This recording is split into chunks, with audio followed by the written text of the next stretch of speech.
Okay, as retired officers, kagaya ko, hindi na kami, well, we are not bound strictly by military law. So they can speak freely. Diba? Itong mga pananaw namin as individuals, as opinion, we respect them. However, meron din tayong obligasyon bilang retired officers na tingnan ng ating dating pinagsilbihan ang ating former oath of office. At yan ay nandoon na ikaw ay dapat sumunod sa konstitusyon, sa mga legal orders na nakakataas sa iyo. Yung mga retiradong nasabi na lihis ang kanilang pananaw na tumatawag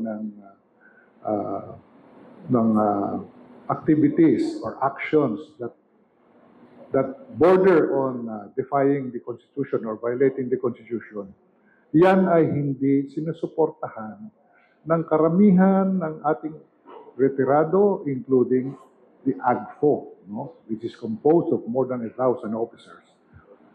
Ang alam ko, yung dalawang general na leaders o identified leaders na nag-stage ng rally sa Gate 4, hindi sila membro ng AGFO. At kaming membro ng AGFO, ang aming oath of office is to defend the Republic of the Philippines, the Constitution, and support the welfare of the armed forces personnel. Yun ang panunumpa ng isang miyembro ng AGFO. At nais kong i-correct ang pananaw ng marami na pag ikaw general, miyembro ka ng AGFO. Hindi po ganon. It's not automatic. One has to apply to be a member of AGFO because there are membership dues. And then you will be sworn. And then you have an obligation as a member of AGFO. So yun ang principles na sinusunod ng AGFO. Ako ay former chairman and president for 4 years in the past. At naniniwala ako na our association, the AGFO, will support